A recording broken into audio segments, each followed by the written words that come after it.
পাবনা আমার জন্য বিশেষ একটি স্পেশাল জায়গা। হয়তো অনেকে জানেন অথবা অনেকে জানেন না, পাবনাতেই আমার জীবনের প্রথম প্রোগ্রামের দাওয়াত ছিল। আমার জীবনের প্রথম দাওয়াত আমি যেই জেলার থেকে পেয়েছিলাম সেই জেলার নাম হচ্ছে পাবনা জেলা। তো এখানে আমার অনেক স্মৃতি আছে, অনেক ভালোবাসা আছে, অনেক আবেগ জড়িয়ে আছে।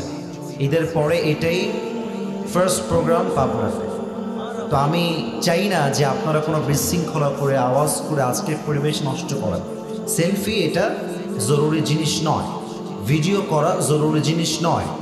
মূল ব্যাপারটা হচ্ছে আমি কি বললাম, আপনি কি বুঝলেন এবং আপনি মানলেন কিনা, দ্যাট ইজ মোস্ট ইম্পর্টেন্ট। ঠিক কিনা বলেন? বুঝতে হবে, মানতে হবে। আমার এখনো মনে আছে আমি যখন পাবনায় প্রথম এসেছিলাম, আমি প্রধান বক্তা তখন ছিলাম, ফার্স্টও না সেকেন্ডও না, আমি ছিলাম থার্ড বক্তা। আমার এখনো মনে আছে আমাকে দাওয়াত দেওয়ার জন্য যিনি প্রধান বক্তা ছিলেন বা যিনি মূল আকর্ষক, তিনি প্রচণ্ড রাগ করেছিলেন টাইম ম্যানেজমেন্টের প্রবলেম হওয়ার জন্য।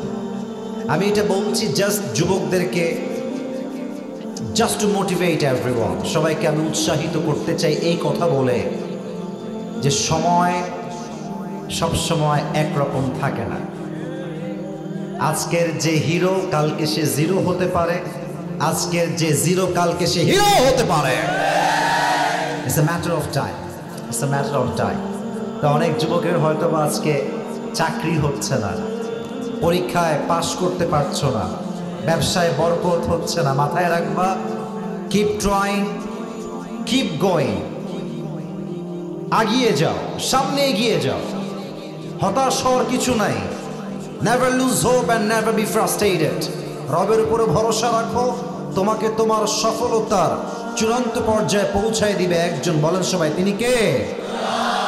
আচ্ছা, আপনারা সবাই নাম জানেন কিনা জানি না, বাট হয়তো বা জানতে পারেন।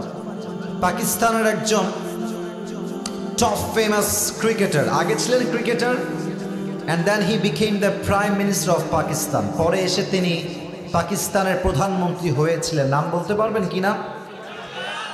ইমরান খান। এই তো নাম জানেন, মাশাআল্লাহ। উনি সেই দিন একটা বক্তব্যে বললেন যেটা আমার কলিজায় গিয়ে আঘাত করেছে কথাটা।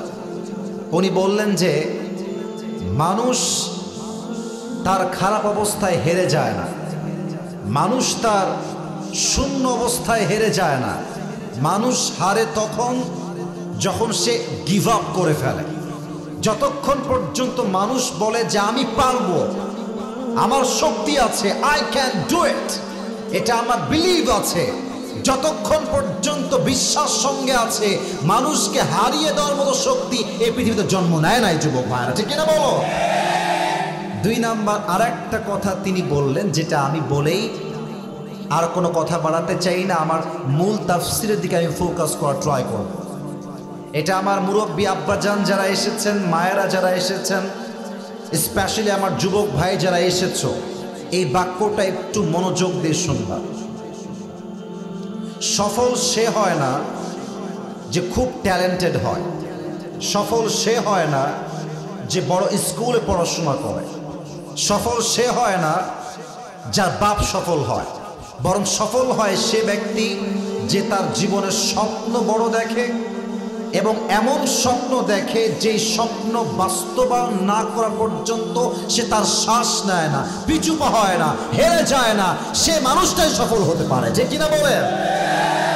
So you should dream big, স্বপ্ন বড় দেখবা। আমার তো মনে হয় যে পাবনার সন্তানরা they are very talented, they are brilliant.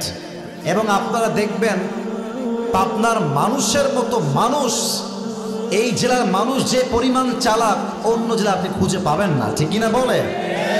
আচ্ছা, পাবনাকে নিয়ে মানুষ অনেকে একটা কথা বলে যে পাবনা একটা মেন্টাল হসপিটাল আছে, তাই অনেকে টিটকারি মারে যে পাবনায় পাঠায় দিব, এই করে দিব, সেই করে দিব।